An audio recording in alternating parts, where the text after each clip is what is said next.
Disc 3. Mr. Taylor remained outside while we entered the monument. At the elevator, our mother, who again had taken hold of my hand, drew close to our father and whispered, "You mustn't talk like that." "Like what?" "About Lindbergh." "That? That's just expressing my opinion." "But you don't know who this man is." "I sure do. He's an authorized guide with the documents to prove it. This is the Washington Monument, Bess, and you're telling me to keep my thoughts to myself as though the Washington Monument is situated in Berlin?" His speaking so bluntly distressed her even more, especially as the others waiting for the elevator could overhear our conversation. Turning to another of the fathers, who was standing alongside his wife and 2 kids, my father asked him, "Where are you folks from?" "We're from Jersey." "Maine," the man replied. "Hear that?" my father said to my brother and me. Altogether, some 20 children and adults entered the elevator, filling it up about halfway, and as the car rose through the housing of iron pillars, my father used the minute and a quarter it took to get to the top to ask the remaining families where each was from. Mr. Taylor was waiting outside when we finished our tour.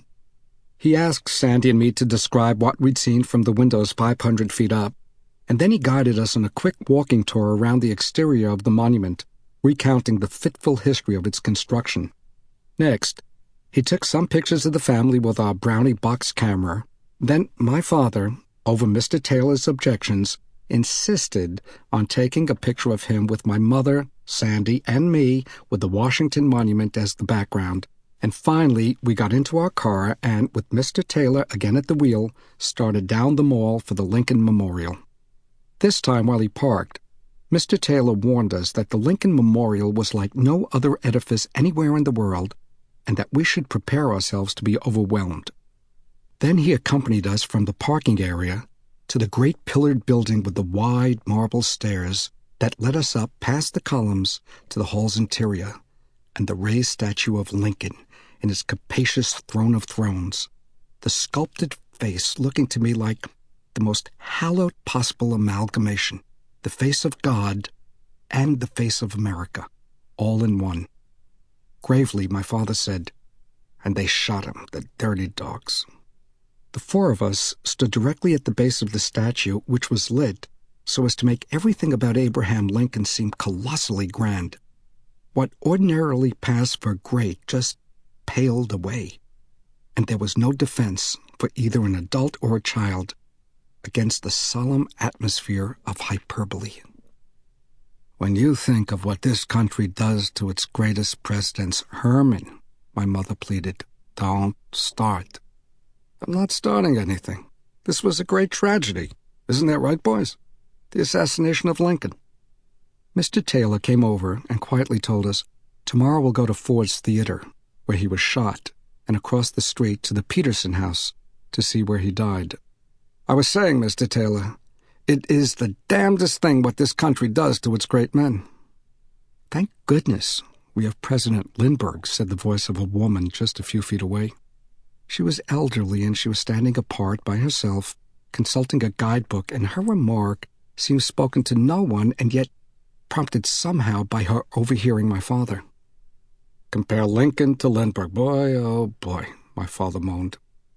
In fact, the elderly lady was not alone, but with a group of tourists, among whom was a man of about my father's age who might have been her son. "Something bothering you?" he asked my father, assertively stepping in our direction. "Not me," my father told him. "Something bothering you about what the lady just said?" "No, sir. Free country." The stranger took a long, gaping look at my father, then my mother, then Sandy, and then me. And what did he see?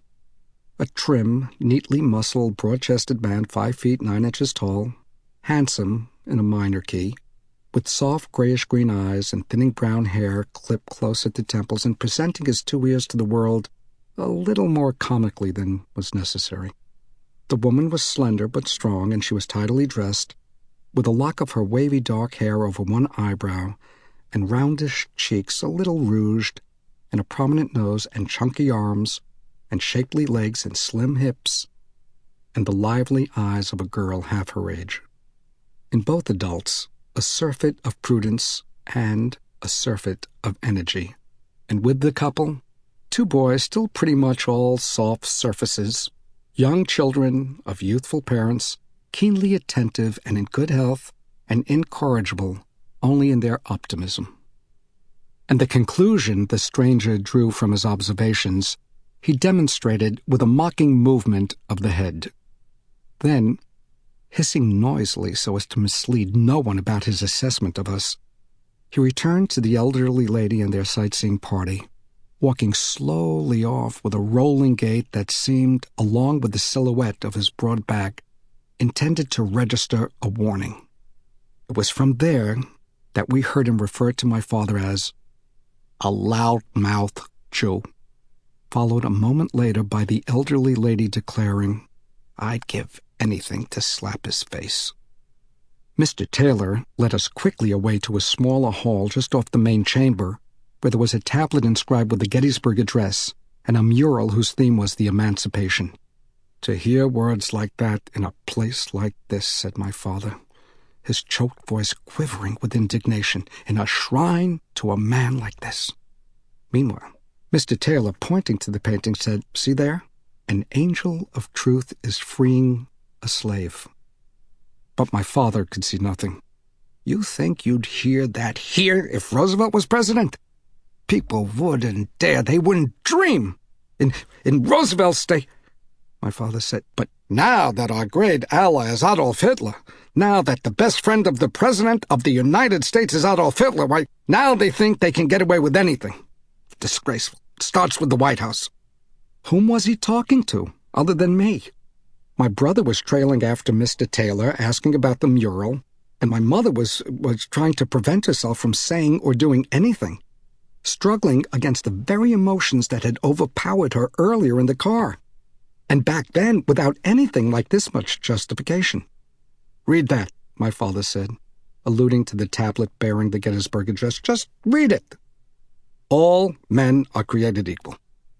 "Herman," gasped my mother, "I can't go on with this." We came back out into the daylight and gathered together on the top step. The tall shaft of the Washington Monument was a half-mile away, at the other end of the reflecting pool that lay at the base of the terraced approach to the Lincoln Memorial. There were elm trees planted all around. It was the most beautiful panorama I'd ever seen. A patriotic paradise, the American Garden of Eden, spread before us, and we stood huddled together there, the family expelled. "Listen," my father said, pulling my brother and me close to him. "I think it's time we all had a nap. It's been a long day for everybody. I say we go back to the hotel and get some rest for an hour or two. What do you say, Mr. Taylor?" "Up to you, Mr. Roth.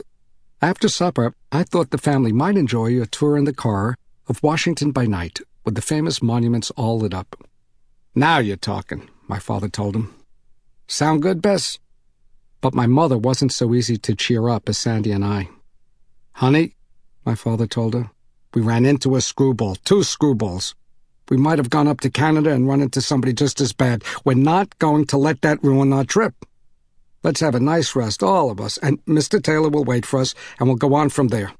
Look," he then said with a sweep of his outstretched arm, "this is something every American should see. Turn around, boys. Take one last look at Abraham Lincoln." We did as he instructed, but it was impossible any longer to feel the raptures of patriotism turning me inside out. As we began the long descent down the marble staircase, I heard some kids behind us asking their parents, "Is that really him? Is he buried there under all that stuff?"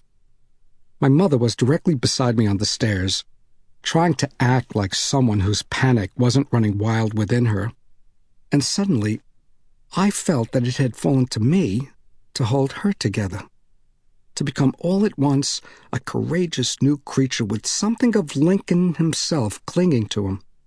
But all I could do when she offered me a hand was to take it and clutch it like the unripened being I was, a boy whose stamp collection still represented 9/10 of his knowledge of the world. In the car, Mr. Taylor plotted the rest of our day.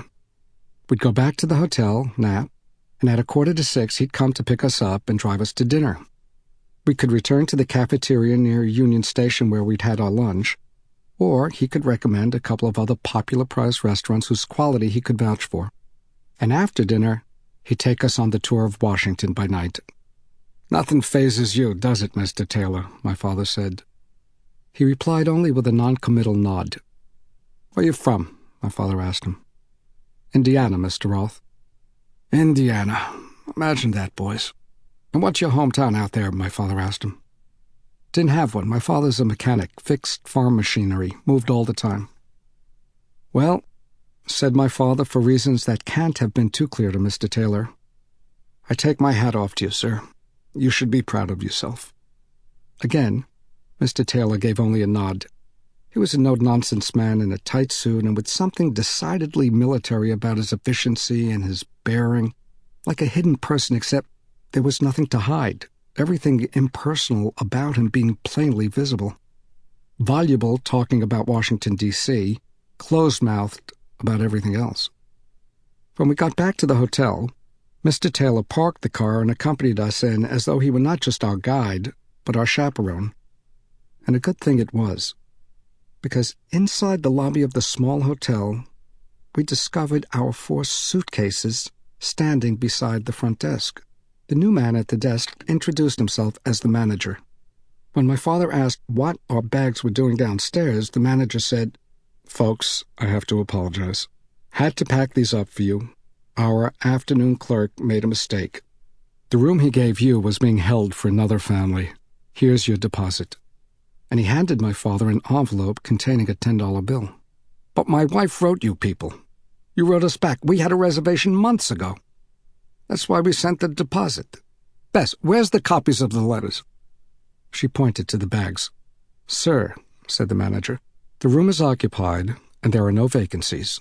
We will not charge you for what use you all made of the room today, or for the bar of soap that is missing." "Missing?" Just the word to send him right off the rails. "Are you saying we stole it?" "No, sir, I am not. Perhaps one of the children took the soap as a souvenir. No harm done. We're not going to haggle about something so small or start looking through their pockets for the soap." "What is the meaning of this?" My father demanded to know, and under the manager's nose pounded his fist on the front desk. "Mr. Roth, if you're going to make a scene here—" "Yes," my father said, "I am going to make a scene till I find out what's up with that room." "Well then," replied the manager, "I have no choice but to phone the police." Here, my mother, who was holding my brother and me around the shoulders, shielding us alongside her and at a safe distance from the desk, called my father's name, trying to prevent him from going further. But it was too late for that. It always had been. Never could he have consented to quietly occupying the place that the manager wished to assign him. "This is that goddamn Lindbergh," my father said. "All you little fascists are in the saddle now. Shall I call the district police, sir, or will you take your bags and your family and leave immediately?" "Call the police," my father replied. "You do that." There were now 5 or 6 guests aside from us in the lobby. They entered while the argument was underway, and they were lingering to find out what was going to come of it. It was then that Mr. Taylor stepped up to my father's side and said, "Mr. Roth, you are perfectly in the right, but the police are the wrong solution." "No, that is the right solution. Call the police," my father repeated to the manager. "There are laws in this country against people like you." The manager reached for the phone, and while he dialed, Mr. Taylor went over to our bags, swept up 2 in either hand, and carried them out of the hotel. My mother said, "Herman, it's over." Mr. Taylor took the bags. "No, Bess," he said bitterly. "I've had enough of their guff. I want to talk to the police." Mr. Taylor re-entered the lobby on the run and without stopping bore down on the desk, where the manager was completing his call. In a lowered voice, he spoke only to my father. "There's a nice hotel not very far away. I telephoned them from the booth outside. They have a room for you. It's a nice hotel on a nice street. Let's drive over there and get the family registered." "Thank you, Mr. Taylor. But right now, we are waiting for the police. I want them to remind this man of the words in the Gettysburg Address that I read carved up there just today." The people watching all smiled at one another when my father mentioned the Gettysburg Address. I whispered to my brother, "What happened?" "Anti-Semitism," he whispered back. From where we were standing, we saw the two policemen when they arrived on their motorcycles. We watched them cut their engines and come into the hotel. One of them stationed himself just inside the door, where he could keep an eye on everybody, while the other approached the front desk and beckoned the manager over to where the two of them could speak confidentially. "Officer," my father said. The policeman spun around and said, "I can attend to only one party to a dispute at a time, sir," and resumed talking with the manager, his chin cupped thoughtfully in one hand. My father turned to us. "Got to be done, boys." To my mother he said, "There's nothing to worry about." Having finished his discussion with the manager, the policeman now came around to talk to my father. He didn't smile as he had intermittently while standing and listening to the manager, but he spoke nonetheless without a trace of anger and in a tone that seemed friendly at first. "What's the problem, Roth?" "We sent the deposit for a room at this hotel for 3 nights. We received a letter confirming everything. My wife has the paperwork in our bags. We get here today. We register. We occupy the room and unpack. We go out to sightsee. And when we come back, we're evicted because the room was reserved for somebody else." "And the problem?" the cop asked. "We're a family of 4, officer. We drove all the way from New Jersey. You can't just throw us into the street." "But," said the cop, "if somebody else reserves a room—" "But there is nobody else, and if there was, why should we take a backseat to them?"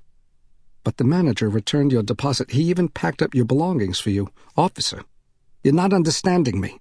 Why should our reservation take a backseat to theirs? I was with my family at the Lincoln Memorial. They have the Gettysburg Address up on the wall. You know what the words are that are written there? All men are created equal." "But that doesn't mean all hotel reservations are created equal." The policeman's voice carried to the bystanders at the edge of the lobby. Unable any longer to control themselves, some of them laughed aloud. My mother left Sandy and me standing alone in order to step forward now and intervene. She had been waiting for a moment when she wouldn't make things worse, and, despite her rapid breathing, seemed to believe this was it. "Dear, let's just go," she beseeched my father. Mr. Taylor found us a room nearby. "No!" my father cried, and he threw off the hand with which she had tried to snatch his arm. "This policeman knows why we were evicted. He knows, the manager knows, everybody in this lobby knows." "I think you ought to listen to your wife," the cop said. "I think you ought to do what she tells you, Roth. Leave the premises." Jerking his head in the direction of the door, he said, "And before you wear out my patience." There was more resistance in my father, but there was still some sanity in him as well, and he was able to understand that his argument had run out of interest to anyone other than himself. We left the hotel with everybody watching us. The only one to speak was the other cop. From where he'd stationed himself just beside the potted plant in the entranceway, he nodded amiably, and as we approached, put a hand out to muss my hair. "How you doing, young fella?" "Good," I replied. "What do you got there?" "My stamps," I said, but just kept going before he could ask to see my collection, and I had to show it to him to avoid arrest. Mr. Taylor was waiting on the sidewalk outside. My father said to him, "That has never happened to me before in my life. I'm out among people all the time, people from all backgrounds, from all walks of life, and never—" "The Douglas has changed hands," Mr. Taylor said. "This is a new ownership." "But we had friends who stayed there and were 100% satisfied," my mother told him. "Well, Mrs. Roth, it's changed hands. But I've got you a room at the Evergreen, and everything is going to work out fine." Just then, there was the loud roar of a low-flying plane passing over Washington.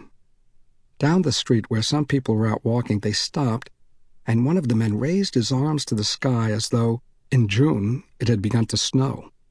Sandy, who could recognize just about anything flying from its silhouette, knowledgeable Sandy pointed and cried, "It's the Lockheed Interceptor!" "It's President Lindbergh," Mr. Taylor explained. Every afternoon about this time, he takes a little spin along the Potomac, flies up to the Alleghenies, then down along the Blue Ridge Mountains, and on out to the Chesapeake Bay.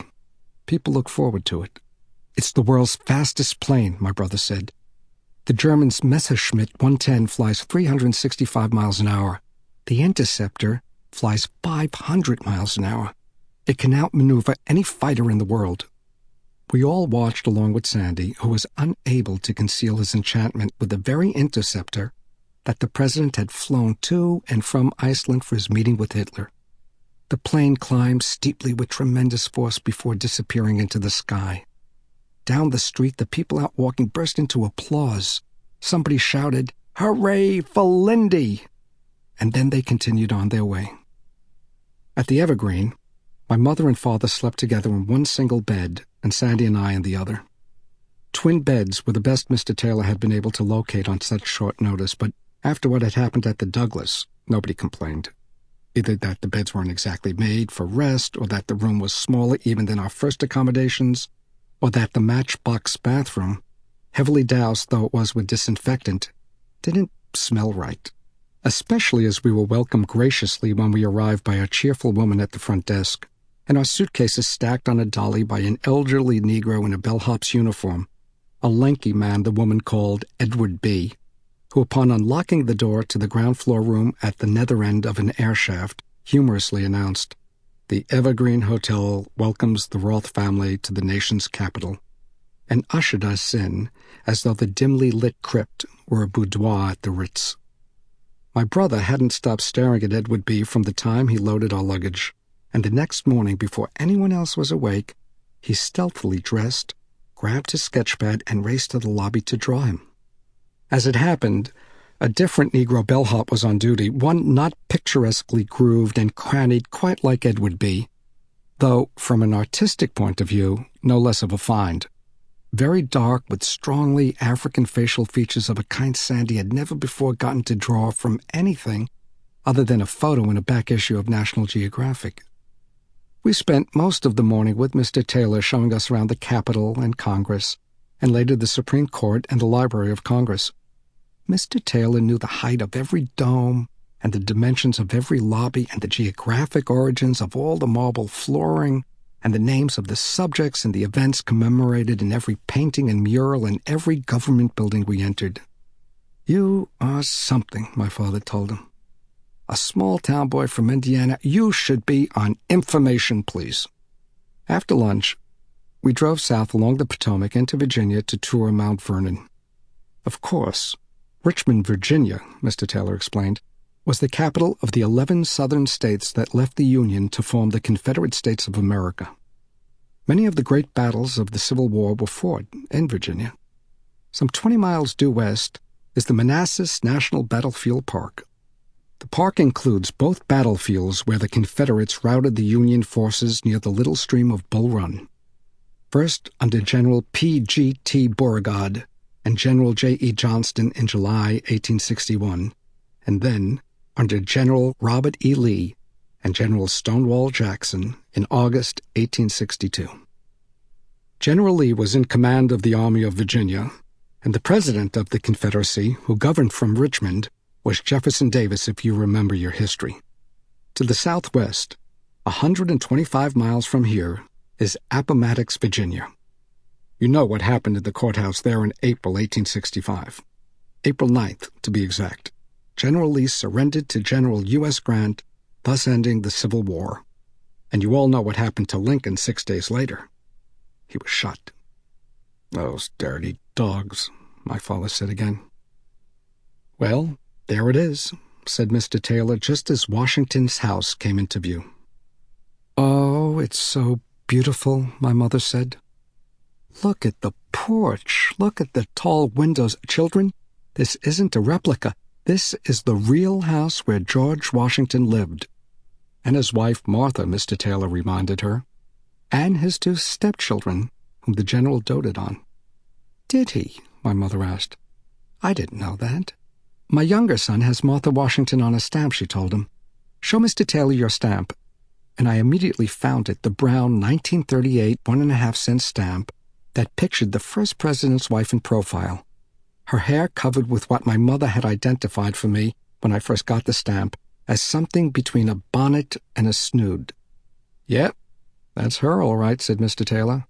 "And she's also, as I'm sure you know, on a 4-cent 1923 and on an 8-cent 1902.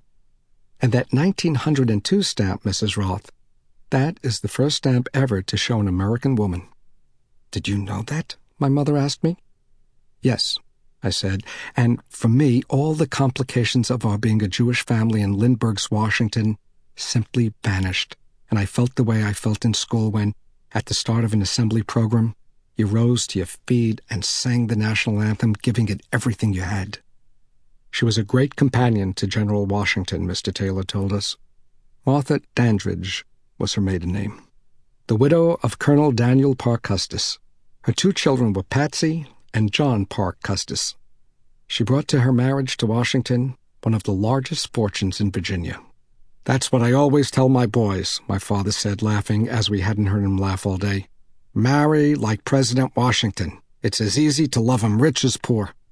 The visit to Mount Vernon was the happiest time we had on that trip.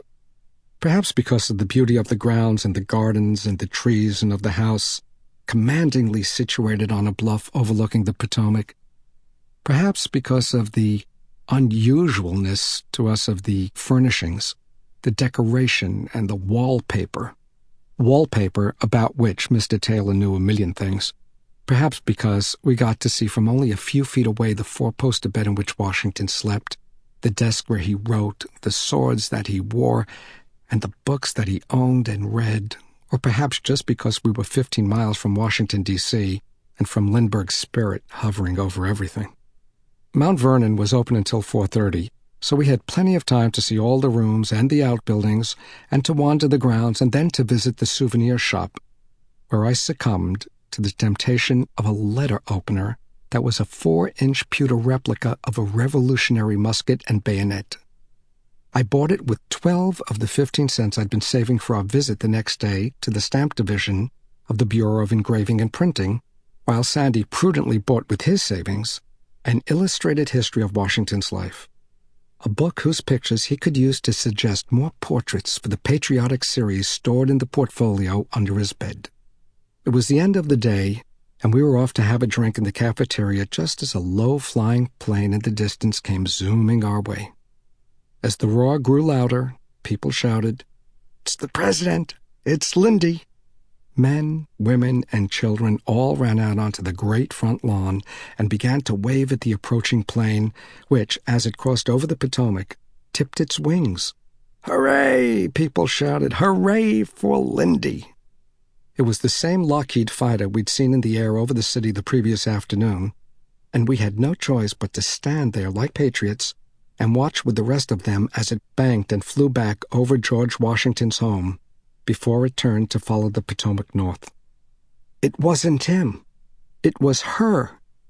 Someone claiming to have been able to see into the cockpit had begun to spread word that the pilot of the interceptor was the president's wife. And it could have been true. Lindbergh had taught her to fly when she was still his young bride, and she'd often flown alongside him on his air trips. And so now, people began telling their children that it was Anne Morrow Lindbergh whom they'd just seen flying over Mount Vernon, a historical event they would never forget. By then, her audacity as a pilot of the most advanced American aircraft, combined with her demure manner as a well-bred daughter of the privileged classes, and her literary gifts as the author of 2 published books of lyric poetry, had established her in all the polls as the nation's most admired woman.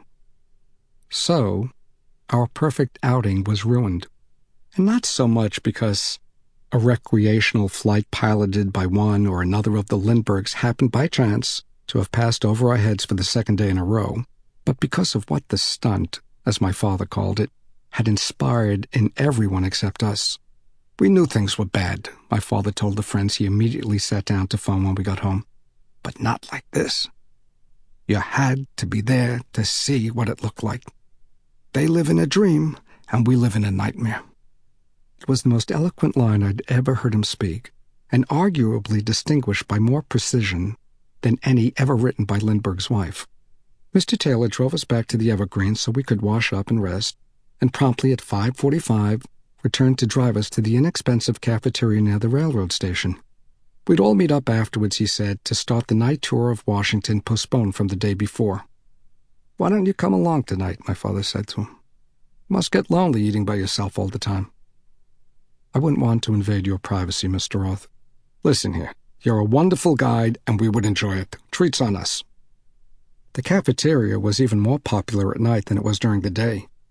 Every chair occupied and customers standing in line, waiting to have their selection spooned out by the 3 men in white aprons and white caps, who were so busy serving they didn't have time to stop and dry their perspiring faces. At our table, my mother took solace in resuming her motherly mealtime role. "Darling, try not to lower your chin to the plate when you take a bite." And our having Mr. Taylor seated beside us, as if he were a relative or a family friend, though not so novel an adventure as being thrown out of the Douglas Hotel, provided the opportunity to watch someone eat who'd grown up in Indiana. My father was the only one of us paying attention to the other diners, all of them laughing and smoking and diligently digging into the Frenchified evening special, roast beef au jus and pecan pie à la mode, while he sat there fingering his water glass, seemingly trying to figure out how the problems in their lives could be so unlike his own. When he got around to expressing his thoughts, which continued to take precedence over his eating, it wasn't to one of us but to Mr. Taylor, who was just starting in on a piece of pie topped with American cheese that he'd chosen for dessert. "We are a Jewish family, Mr. Taylor. You know that by now if you didn't already. Because that's the reason we were evicted yesterday. That was a big shock," he said. "That's hard to get over just like that. It's a shock because, though it's something that could have happened without this man being president, he is the president, and he is no friend of the Jews. He's the friend of Adolf Hitler." "Herman," my mother whispered, "you'll frighten the little one." "The little one knows everything already," he said, and resumed addressing Mr. Taylor. "You ever listen to Winchell? Let me quote you Walter Winchell. Was there any more to their diplomatic understanding? Other things they talked about? Other things they agreed on? Did they reach an understanding about America's Jews? And if so, what was it? That's the kind of guts Winchell has. Those are the words he has the guts to speak to the entire country." Surprisingly, someone had stepped up so close to our table that he was hanging half over it. A heavy-set, mustached, elderly man with a white paper napkin jammed into his belt, who seemed inflamed with whatever he had in mind to say. He had been eating at a nearby table, and his companions there were all leaning our way, eager to hear what was coming next. "Hey, what's doing, bud?" my father said. "Back up, will you?" "Winchell is a Jew," the man announced, "in the pay of the British government." What happened next was that my father's hands rose violently from the table as though to drive his knife and his fork upward into the stranger's holiday goose of a belly. He hadn't to elaborate further to communicate his abhorrence, and yet the man with the mustache did not budge. The mustache wasn't a dark, close-clipped little square patch like Hitler's, but one conceived of in a less officious, more whimsical spirit. A conspicuously substantial white walrus mustache of the type displayed by President Taft on the light red 1938 50-cent stamp.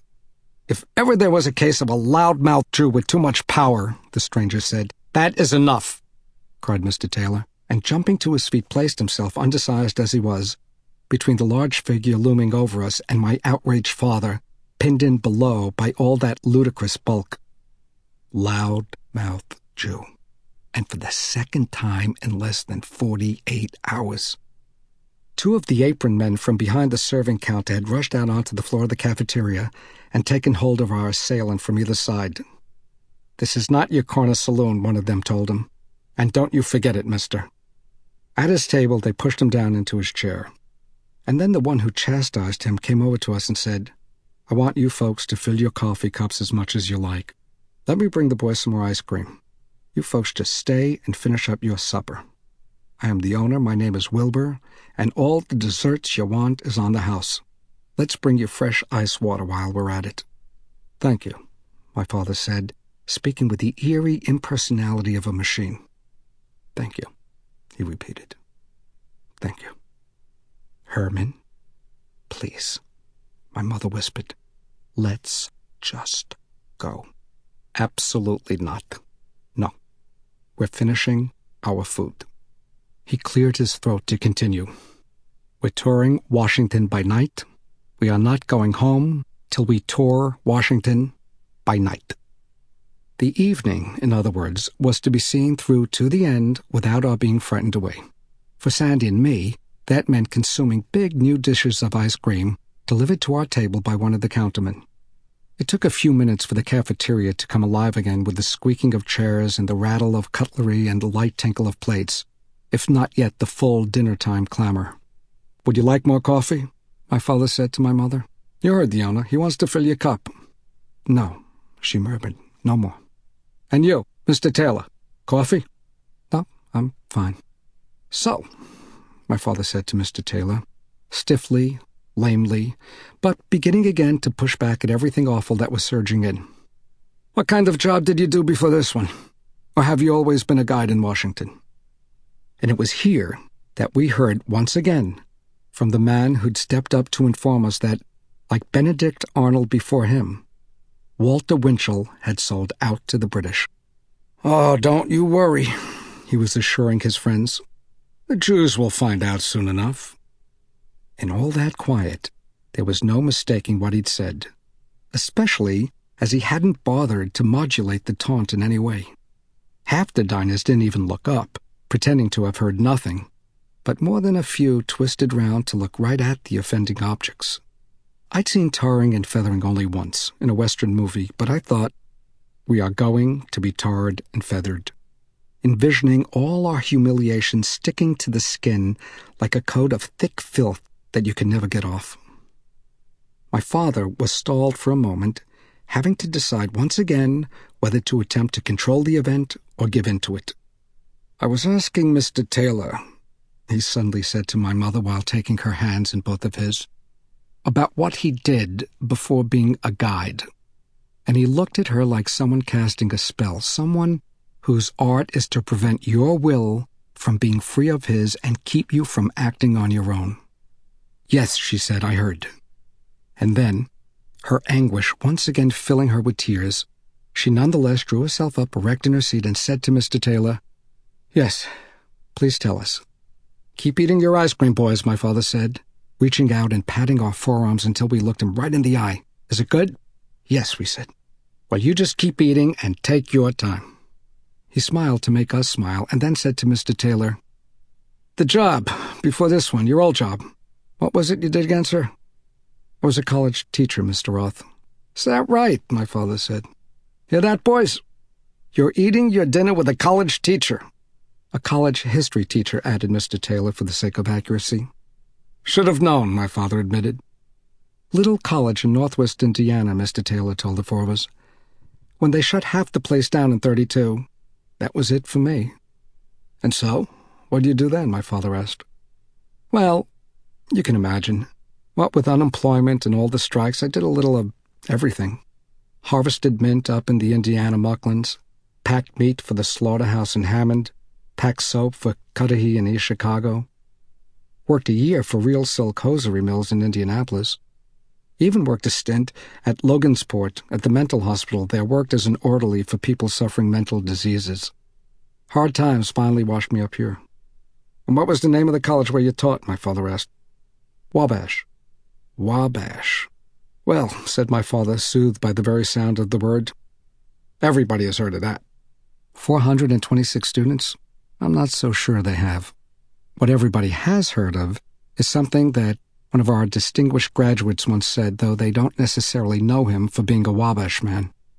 They know him for being U.S. Vice President 1912 to 1920. That's our two-term Vice President, Thomas Riley Marshall. "Sure," my father said. "Vice President Marshall, the Democratic governor of Indiana, vice president under another great Democrat, Woodrow Wilson. Man of dignity, President Wilson." "It was President Wilson," he said after 2 days of tutelage under Mr. Taylor, himself in the mood now to elucidate, "who had the courage to appoint Louis D. Brandeis to the Supreme Court. First Jewish member ever of the Supreme Court. You know that, boys?" We did. It was hardly the first time that he told us. It was only the first time told to us in a booming voice in a cafeteria like this one in Washington, D.C. Sailing on, Mr. Taylor said, "And what the Vice President said has been famous nationwide ever since.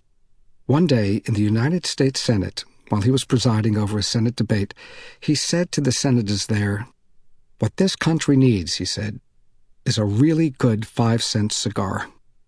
My father laughed. That was indeed a folksy observation that had won the heart of his whole generation, and that even Sandy and I knew through his repeating it to us. So he laughed genially, and then, to further astonish not only his family, but probably everyone in the cafeteria, to whom he already extolled Woodrow Wilson for appointing a Jew to the Supreme Court, he proclaimed, "What this country needs now is a new president." No riot ensued. Nothing. Indeed, by not quitting, he appeared almost to have won the day. "And isn't there a Wabash River?" my father next asked Mr. Taylor. "Longest tributary of the Ohio. Runs 475 miles clear across the state east to west. And there's a song, too," my father remembered almost dreamily. "Right you are," replied Mr. Taylor. "A very famous song. Maybe as famous as Yankee Doodle itself. Written by Paul Dresser in 1897. On the banks of the Wabash, far away." "Of course," cried my father. "The favorite song," said Mr. Taylor, "of our Spanish-American war soldiers in 1898, and adopted as the state song of Indiana in 1913, March 4th, to be exact." Sure, I know that one," my father told him. "I expect every American does," Mr. Taylor said. And all at once, in a brisk cadence, my father began to sing it, and strongly enough for everyone in the cafeteria to hear. "Through the sycamores the candlelights are gleaming." "Good," said our guide with admiration. "Very good." And outright bewitched by my father's baritone bravura, the solemn little encyclopedia smiled at last. "My husband," said my dry-eyed mother, "has a lovely singing voice." "That he does," said Mr. Taylor, and though there was no applause, other than from Wilbur back of the serving counter, here we abruptly got up to go, before we outstayed our tiny triumph and the man with the presidential mustache went berserk. Chapter 3. June 1941 to December 1941. Following Christians. On June 22, 1941, the Hitler-Stalin Non-Aggression Pact, signed 2 years earlier by the two dictators only days before invading and dividing up Poland, was broken without warning when Hitler, having already overrun continental Europe, dared to undertake the conquest of the enormous landmass that stretched from Poland across Asia to the Pacific by staging a massive assault to the east against Stalin's troops. That evening, President Lindbergh addressed the nation from the White House about Hitler's colossal expansion of the war and astonished even my father by his candid praise for the German Führer. "With this act," the president declared, "Adolf Hitler has established himself as the world's greatest safeguard against the spread of communism and its evils. This is not to minimize the effort of Imperial Japan. Dedicated as the Japanese are to modernizing Chiang Kai-shek's corrupt and feudal China, they are equally dedicated to rooting out the fanatical Chinese communist minority, whose aim is to seize control of that vast country and, like the Bolsheviks in Russia, to turn China into a communist prison camp. But it is Hitler to whom the entire world must be grateful tonight for striking at the Soviet Union. If the German army is successful in its struggle against Soviet Bolshevism, and there is every reason to believe that it will be, America will never have to face the threat of a voracious communist state imposing its pernicious system on the rest of the world. I can only hope that the internationalists still serving in the United States Congress recognize that if we had allowed our nation to be dragged into this world war on the side of Great Britain and France, we would now find our great democracy allied with the evil regime of the USSR. Tonight, the German army may well be waging the war that would otherwise have had to be fought by American troops. Our troops were at the ready, however, and would be, the president reminded his countrymen, for a long time to come, because of the peacetime draft established by Congress at his request. 24 months of compulsory military training for 18-year-olds, followed by 8 years on call in the reserves, which would contribute enormously to fulfilling his dual goal of keeping America out of all foreign wars and of keeping all foreign wars out of America. An independent destiny for America. That was the phrase Lindbergh repeated some 15 times in the State of the Union speech, and again at the close of his address on the night of June 22nd.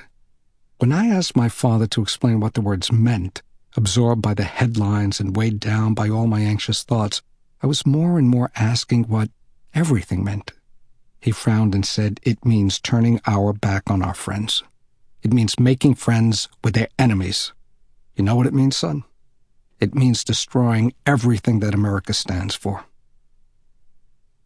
Under the auspices of Just Folks, described by Lindbergh's newly created Office of American Absorption as a volunteer work program for city youth in the traditional ways of heartland life, my brother left on the last day of June 1941 for a summer apprenticeship with a Kentucky tobacco farmer. Because he'd never been away from home before, and because the family had never lived with such uncertainty before, and because my father objected strenuously to what the OAA's existence implied about our status as citizens, and also because Alvin, already off serving with the Canadian Army, had become a perpetual source of concern, Sandy's was an emotional leave-taking. What had given Sandy strength to resist our parents' arguments against his participating in Just Folks, and planted the idea to apply in the first place, was the support he'd received from my mother's vivid younger sister, Evelyn, now executive assistant to Rabbi Lionel Bengelsdorf, who'd been appointed by the new administration to serve as the first director of the OAA office for the state of New Jersey. The announced purpose of the OAA was to implement programs encouraging America's religious and national minorities to become further incorporated into the larger society, though by the spring of 1941, the only minority the OAA appeared to take a serious interest in encouraging was ours. It was the intention of Just Folks to remove hundreds of Jewish boys between the ages of 12 and 18 from the cities where they live and attended school and put them to work for 8 weeks as field hands and day laborers with farm families hundreds of miles from their homes. Notices extolling the new summer program had been posted on bulletin boards at Chancellor and at Weequahic, the high school just next door, where the student population, like ours, was nearly 100% Jewish. One day in April, a representative from the New Jersey OAA had come to talk to the boys 12 and over about the program's mission, and that evening, Sandy showed up at the dinner table with an application blank that required a parent's signature. "Do you understand what this program is actually trying to do?" my father asked Sandy. "Do you understand why Lindbergh wants to separate boys like you from their families and ship them out in the sticks? Do you have any idea what's behind all this? But this doesn't have anything to do with anti-Semitism, if that's what you think. You have one thing on your mind and one thing only. This is just a great opportunity, that's all. Opportunity for what? To live on a farm, to go to Kentucky, to draw all the things there, tractors, barns, animals, all kinds of animals. But they're not sending you there all that way to draw animals," my father told him. "They're sending you there to fetch the slops for the animals. They're sending you there to spread manure. You'll be so bushed by the end of the day that you won't be able to stand on your feet, let alone draw a picture of an animal." "And your hands," my mother said. "There's barbed wire on farms. There are machines with sharp blades. You could injure your hands, and then where would you be? You'd never draw again. I thought you were going to take classes at Arts High this summer. You were going to take drawing with Mr. Leonard. You can always do that. This is seeing America." The next night, Aunt Evelyn came to dinner, invited by my mother for the hours Sandy was planning to be at a friend's house doing his homework there. That way, he wouldn't be around to witness the argument that was certain to flare up between Aunt Evelyn and my father on the subject of Just Folks, and that did indeed erupt upon her entering the house to announce that she would be taking care of Sandy's application the moment it reached the office. "Don't do us any favors," said my unsmiling father. "You mean to tell me you're not letting him go?" "Why should I? Why would I?" he asked her. "Why on earth wouldn't you?" Aunt Evelyn replied. "Unless you're another Jew afraid of his shadow." Their disagreement only grew more passionate during dinner, my father maintaining that Just Folks was the first step in a Lindbergh plan to separate Jewish children from their parents, to erode the solidarity of the Jewish family, and Aunt Evelyn intimating none too gently that the greatest fear of a Jew like her brother-in-law was that his children might escape winding up as narrow-minded and frightened as he was. Alvin was the renegade on my father's side. Evelyn was the maverick on my mother's, a substitute elementary school teacher in the Newark system who'd been active several years earlier in founding the left-wing, largely Jewish Newark Teachers Union, whose few hundred members were competing with a more staid, apolitical teachers association to negotiate contracts with the city.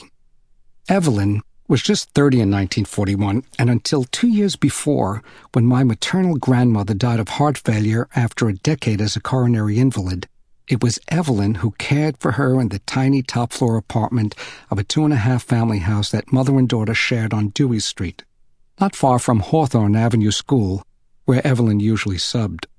On the days when a neighbor wasn't free to stop by to keep an eye on our grandmother, my mother would take the bus over to Dewey Street and look after her until Evelyn got home from work.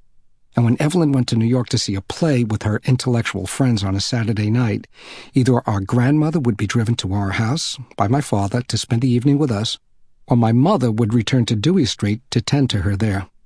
Many nights, Aunt Evelyn never made it home from New York, even when she planned to return before midnight, and so my mother would be forced to spend the night away from her husband and children. And then there were the afternoons Evelyn didn't get back until hours after school was over because of a long-standing off-and-on love affair with a substitute teacher from North Newark. Like Evelyn, a forceful union advocate, and unlike Evelyn, married, Italian, and the parent of 3 children. My mother would always contend that if Evelyn hadn't got waylaid at home for all those years nursing their invalid mother, she would have settled down to marry after getting her teaching certificate and never have ended up falling in and out of unsavory relationships with married men who were her fellow teachers. Her large nose didn't prevent people from calling Aunt Evelyn striking. And it was true, as my mother observed, that when tiny Evelyn walked into her room, a vivacious brunette with a perfect, if miniaturized, womanly silhouette, enormous dark eyes slanted like a cat's, and a crimson lipstick guaranteed to dazzle, everyone turned to look, the women as well as the men. Her hair was lacquered to a metallic luster and pulled back in a chignon. Her eyebrows were dramatically plucked, and when she went off to sub, she donned a brightly colored skirt with matching high-heeled shoes and a broad white belt and a semi-sheer pastel-colored blouse. My father considered her apparel in poor taste for a schoolteacher, and so did the principal at Hawthorne, but my mother, who, wrongly or not, reproached herself for Evelyn's having had to sacrifice her youth caring for their mother, was incapable of judging her sister's boldness harshly. Even when Evelyn resigned from teaching, quit the union, and, seemingly without a qualm, abandoned her political loyalties to work for Rabbi Benkelsdorf and Lindbergh's OAA. It would be several months before it occurred to my parents that Aunt Evelyn was the rabbi's mistress, and had been ever since he'd met her at a reception following a speech to the Newark Teachers Union on the classroom development of American ideals. And they realized it only then because, on leaving the New Jersey OAA to assume the job of federal director at the national headquarters in Washington, Benkelsdorf announced to the Newark papers news of his engagement, at age 63, to his 31-year-old firebrand of an assistant. When he first ran off to fight Hitler, Alvin imagined that the quickest way to see action would be aboard one of the Canadian destroyers that were protecting the merchant marine ships carrying supplies to Great Britain. Stories in the newspaper regularly reported the sinking by German submarines of one or more of the Canadian ships in the North Atlantic, sometimes as close to the mainland as the coastal fishing waters of Newfoundland, an especially ominous development for the British because Canada had become virtually their only source of arms, food, medicine, and machinery once the Lindbergh administration overturned the aid legislation enacted by the Roosevelt Congress. In Montreal, Alvin met a young American defector who told him to forget about the Navy. It was the Canadian Commandos who were in the thick of things, carrying out nighttime raids on the Nazi-occupied continent, sabotaging utilities vital to the Germans, blowing up ammunition arsenals, and, alongside British commandos and in concert with underground European resistance movements, destroying dock and shipyard facilities up and down the coastline of Western Europe. When he recounted for Alvin all the many ways the commandos taught you to kill a man, Alvin dropped his original plans and went to join up. Like the rest of the Canadian Armed Forces, the commandos were eager to accept qualified American citizens into their ranks, and so, after 16 weeks of training, Alvin was assigned to an active commando unit and shipped to a secret staging area in the British Isles. And that was when we heard from him, finally, receiving a 6-word letter that read, "Off to fight. See you soon." It was just days after Sandy, all on his own, took the overnight train to Kentucky that my parents received a second letter, this one not from Alvin but from the War Department in Ottawa, advising Alvin's designated next of kin that their nephew had been wounded in action and was in a convalescent hospital in Dorset, England. After the dinner dishes were cleared that night, my mother sat back down at the kitchen table with a fountain pen and the box of monogrammed stationery reserved for important correspondence. My father seated himself across from her, and I stood looking over her shoulder to observe how her cursive script uniformly unfurled because of the handwriting mechanics she employed as a secretary and taught early on to Sandy and me. The third and fourth fingers positioned to support the hand, and the forefinger nearer the pen point than the thumb. She spoke each sentence aloud before writing it down in case my father wanted to change or add anything. Dearest Alvin, this morning we received a letter from the Canadian government telling us that you were wounded in action and that you're in a hospital in England. The letter contained nothing more specific other than a mailing address for you. Right now, we are at the kitchen table, Uncle Herman, Philip, and Aunt Bess. We all want to know everything about your condition. Sandy is away for the summer, but we'll write him about you immediately. Is there any chance you'll be sent back to Canada? If so, we would drive there to see you. In the meantime, we send you our love and hope you will write us from England. Please write or ask someone to write for you. Whatever you want us to do, we will do. Again, we love you and we miss you. To this message, we appended our 3 signatures. It was nearly a month before we got a response.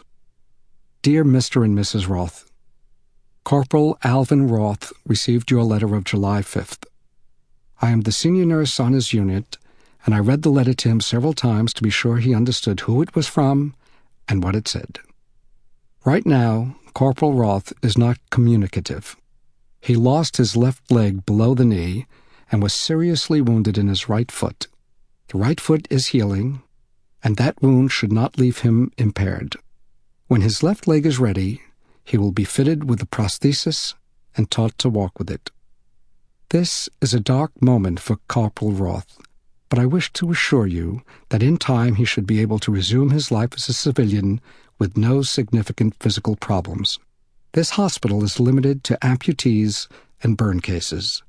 I've seen many men undergo the same psychological difficulties as Corporal Roth, but most of them come through, and I strongly believe that Corporal Roth will too. Sincerely, Lieutenant A.F. Cooper. Once a week, Sandy wrote, saying he was fine and reporting how hot it was in Kentucky, and concluding with a sentence about life on the farm. Something like, "There's a bumper crop of blackberries," or "The steer are being driven crazy by flies," or "Today they're cutting alfalfa," or "Topping began," whatever that might mean. Then below his signature, and perhaps to prove to his father that he had stamina enough to do his artwork even after working all day on the farm, he'd sketch a picture of a pig. This pig, he noted, weighs over 300 pounds. Or a dog. Susie, Oren's dog. Her specialty is scaring snakes. Or a lamb. Mr. Mawhinney took 30 lambs to the stockyards yesterday. Or of a barn. They just painted this place with creosote P.U. Usually, far more space was taken up by the drawing than by the message, and, to my mother's chagrin, The questions she would raise in her own weekly letter, asking if he needed clothes or medicine or money, rarely got answered. Of course, I knew my mother cared for each of her children with equal devotion, but not till Sandy was gone to Kentucky did I learn how much he meant to her as someone distinct from his little brother. Though she wasn't about to grow despondent over being separated for 8 weeks from a son already 13, all summer long there was an undercurrent of the forlorn, noticeable in certain gestures and facial expressions, particularly at the kitchen table when the fourth chair drawn up for dinner remained empty night after night. Aunt Evelyn was with us when we went to Penn Station to pick Sandy up on the late August Saturday that he arrived back in Newark.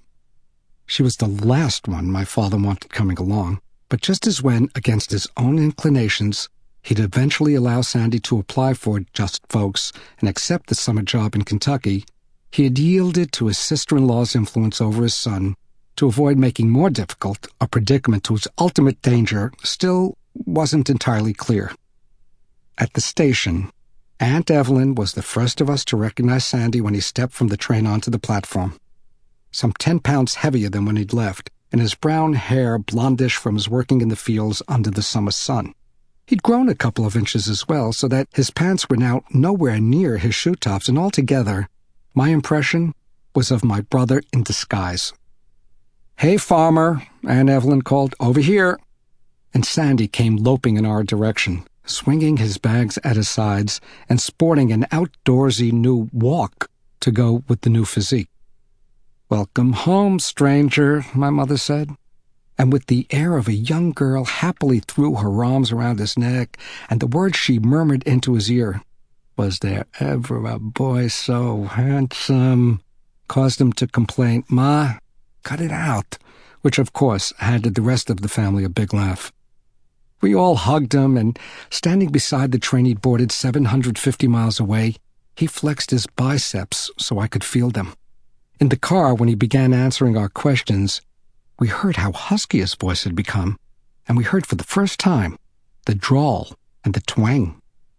Aunt Evelyn was triumphant. Sandy talked about the last job he had out in the fields, going around with Orrin, one of the Mawinnie's sons, picking up the tobacco leaves broken off during harvesting. They were usually the lowest on the plant, Sandy said. They were called flyings, and it so happened that they were top-grade tobacco and fetched the highest price at the market.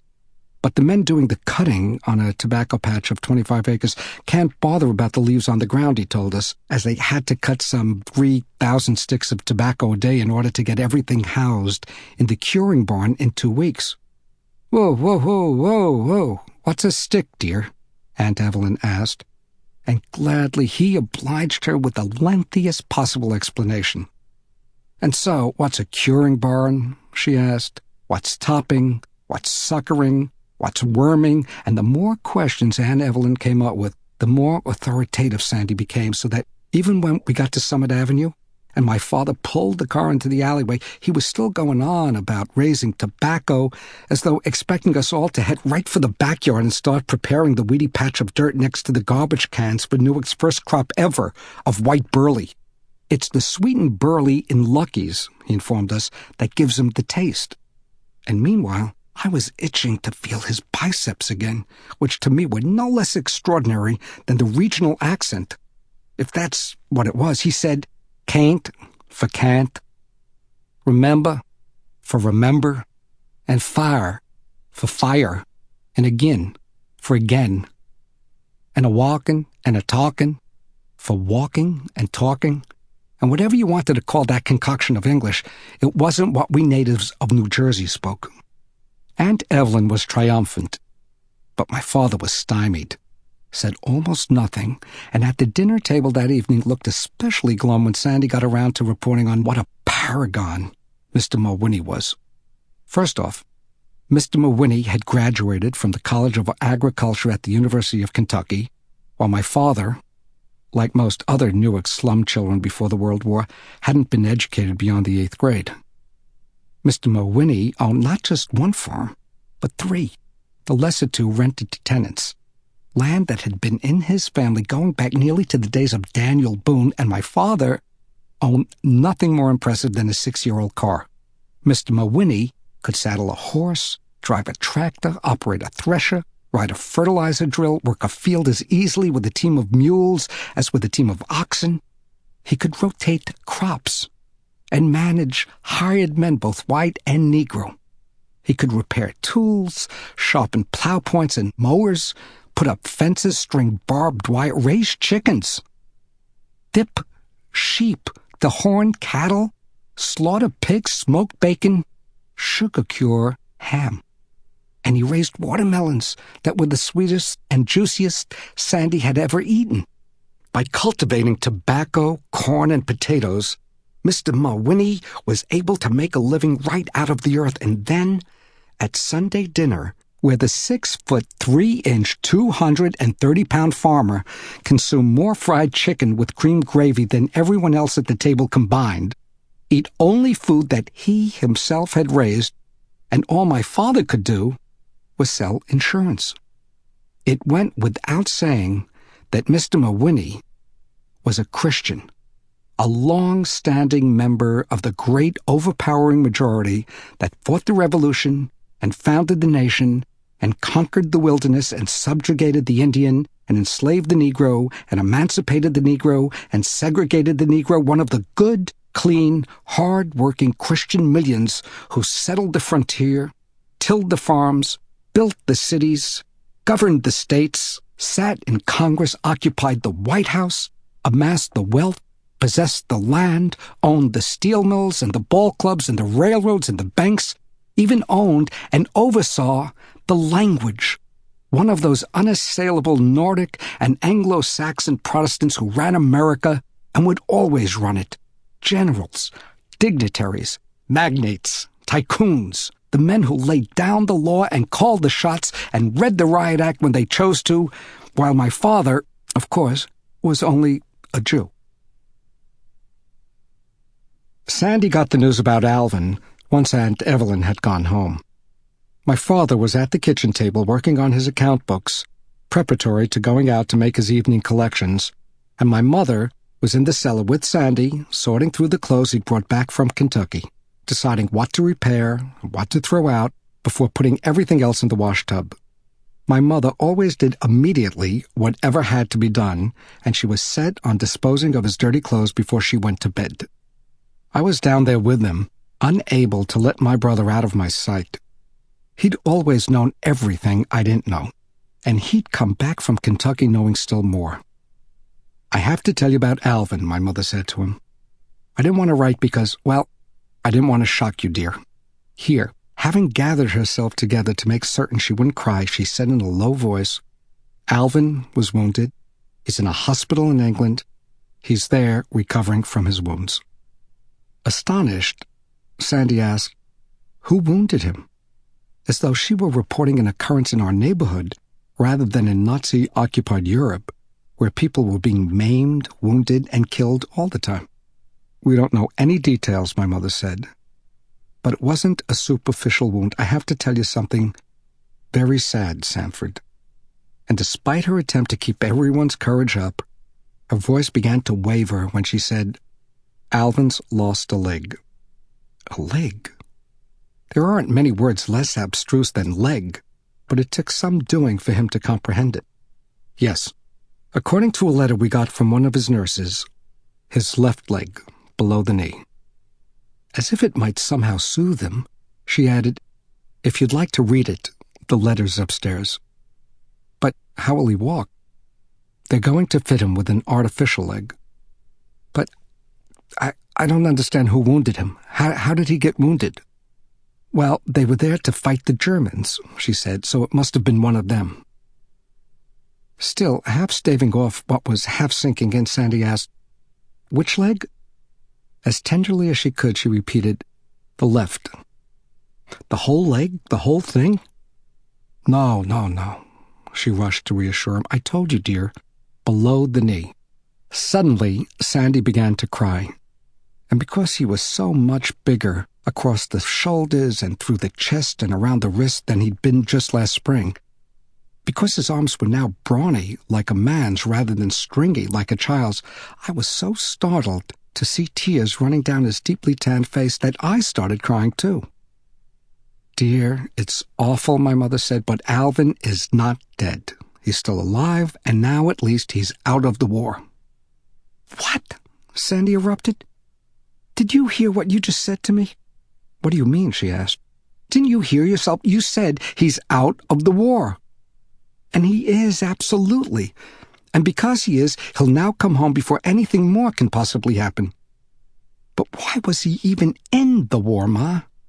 Because of Dad," Sandy shouted. "Dear, no, this isn't true." And her hand flew up to cover her mouth, as though it were she who had spoken those unpardonable words. "That is not so," she objected. "Alvin went off to Canada without telling us. He ran away on that Friday night. You remember how terrible it was? Nobody wanted Alvin to go to war. He just went, on his own. But Dad wants the whole country to go to war. Well, doesn't he? Isn't that why he voted for Roosevelt?" "Lower your voice, please." "First you say, 'Thank God that Alvin is out of the war.'" "Lower your voice." And the tension of the day now so overwhelmed her that she lost her temper, and to the boy she had so painfully missed all summer long, she snapped, "You don't know what you're talking about." "But you won't listen," he shouted. "If it wasn't for President Lindbergh—" That name again. I would rather have heard a bomb go off than to have to hear one more time the name that was tormenting us all. Just then, my father appeared in the dim light of the landing at the top of the cellar stairs. It was probably a good thing that from where we were standing by the deep laundry sink, all we could see of him were trousers and shoes. "He's upset about Alvin," my mother said, looking up to explain what the shouting was about. "I made a mistake." To Sandy, she said, "I should never have told you tonight. It's not easy for a boy to come home from a big experience like that. It's never easy to go from one place to another. And anyway, you're so tired." And then, helpless, giving herself up to her own exhaustion, she said, "The two of you, both of you, go upstairs now so I can do the wash." And so we turned to mount the stairs and found, fortunately, that my father had already disappeared from the landing and was off in the car to make his evening collections. This ends Disc 3.